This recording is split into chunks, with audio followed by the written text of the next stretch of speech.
काजीरंगा राष्ट्रीय उद्यान भारत के असम राज्य में स्थित है। ब्रह्मपुत्र नदी के तट पर बसे इस उद्यान का नाम सुनते ही हर किसी के मन में गैंडों की तस्वीरें उभरने लगती हैं। ये राष्ट्रीय उद्यान 1905 में स्थापित किया गया था और इसे 1985 में यूनेस्को द्वारा विश्व धरोहर स्थल का दर्जा भी दिया गया।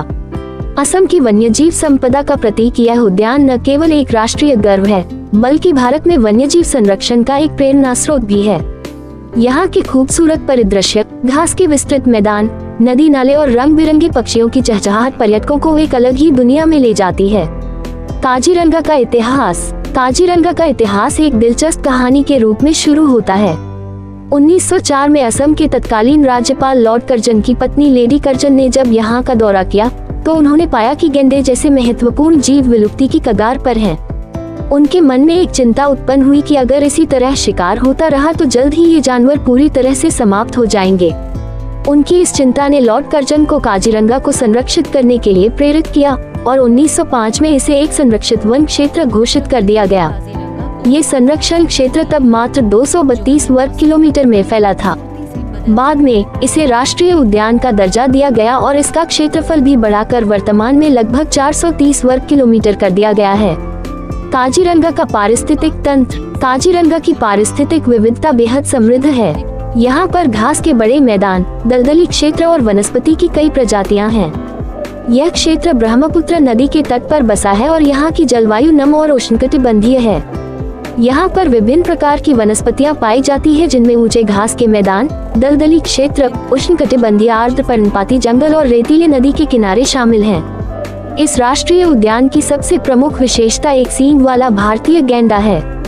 काजीरंगा में दुनिया की सबसे बड़ी एक सींग वाले गैंडे की आबादी है और इसे देखकर लोगों के मन में एक खास रोमांच उत्पन्न होता है। इसके अलावा यहाँ हाथी, बाघ, जंगली भैंस, सांभर और कई प्रकार के हिरण भी पाए जाते हैं। यहाँ बाघों की भी अच्छी खासी आबादी है और यह क्षेत्र भारत में बाघों के घनत्व के मामले में भी प्रसिद्ध है।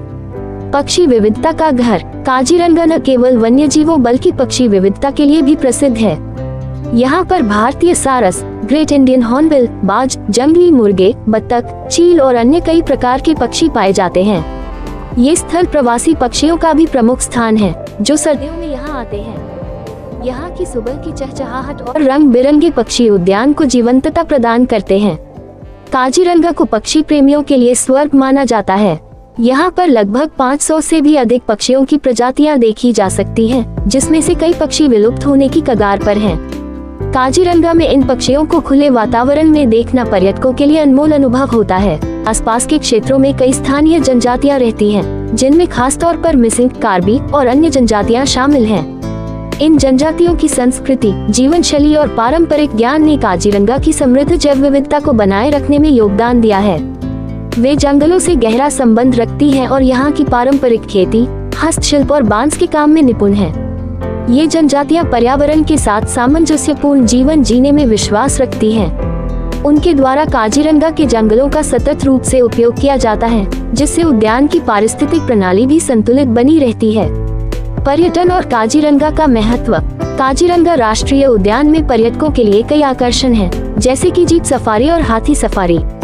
यहाँ पर पर्यटक जीप या हाथी की सवारी करते हुए जंगल में घूम सकते हैं और एक सींग वाले गैंडे, बाघ, हाथी और अन्य वन्य जीवों को उनके प्राकृतिक आवास में देख सकते हैं। सफारी के दौरान हर ओर फैले घास के मैदान, छोटी छोटी नदियाँ और दलदली क्षेत्र पर्यटकों के मन को मोह लेते हैं। काजीरंगा में पर्यटन से स्थानीय लोगों को रोजगार के अवसर मिलते हैं और यह क्षेत्र की आर्थिक स्थिति को सुधारने में भी मददगार साबित होता है। पर्यटकों के लिए यहाँ कई होटलों और रिजॉर्ट्स की व्यवस्था की गई है, जहाँ से वे उद्यान की खूबसूरती का लुत्फ उठा सकते हैं। काजीरंगा आने वाले पर्यटकों में भारतीयों के साथ साथ विदेशी पर्यटक भी होते हैं, जिनके लिए असम की वन्यजीव संपदा एक नया और अद्भुत अनुभव होता है। वन्यजीव संरक्षण और चुनौतियाँ। काजीरंगा में वन्यजीव संरक्षण के लिए कई प्रयास किए गए हैं। भारत सरकार और असम सरकार ने इस क्षेत्र की वन्यजीव संपदा को सुरक्षित रखने के लिए कई योजनाएं बनाई हैं। लेकिन संरक्षण के इस सफर में कई चुनौतियां भी हैं। ब्रह्मपुत्र नदी में हर साल आने वाली बाढ़ काजीरंगा के लिए एक बड़ी समस्या बन गई है। बाढ़ के कारण कई बार वन्य जीवों को ऊंचे इलाकों में जाना पड़ता है और इस दौरान उनका सामना शिकारियों से भी हो सकता है। इसके अलावा अवैध शिकार भी एक बड़ी चुनौती है, खासकर गैंडों के लिए। गैंडों की सींग की अंतर्राष्ट्रीय बाजार में बहुत मांग होती है, जिसके कारण कई शिकारी इस ओर आकर्षित होते हैं। काजीरंगा और विश्व धरोहर। 1985 में यूनेस्को ने काजीरंगा को विश्व धरोहर स्थल का दर्जा दिया। यह अंतर्राष्ट्रीय स्तर पर काजीरंगा की जैव विविधता की मान्यता का प्रतीक है। ये राष्ट्रीय उद्यान न केवल भारत का गर्व है, बल्कि पूरी दुनिया के लिए एक उदाहरण है कि कैसे प्राकृतिक संपदा का संरक्षण किया जा सकता है। इस विश्व धरोहर स्थल का संरक्षण न केवल भारत की जिम्मेदारी है, बल्कि यह पूरे विश्व का उत्तरदायित्व है कि काजीरंगा जैसे धरोहर स्थलों को संरक्षित रखा जाए। निष्कर्ष: काजीरंगा राष्ट्रीय उद्यान न केवल एक पर्यटन स्थल है, बल्कि यह भारत की सांस्कृतिक और जैव विविधता की धरोहर है। यहाँ पर वन्य जीवों की देखभाल और संरक्षण के लिए जो प्रयास किए जा रहे हैं, वे प्रशंसनीय हैं। काजीरंगा का प्राकृतिक सौंदर्य, वन्य जीवों की विविधता और स्थानीय जनजातियों की संस्कृति इसे एक अनमोल धरोहर बनाती है। ये राष्ट्रीय उद्यान आने वाले समय में भी न केवल असम और भारत, बल्कि पूरे विश्व के लिए एक प्रेरणा बना रहेगा और यहाँ के गैंडे हमेशा यहाँ की पहचान बने रहेंगे।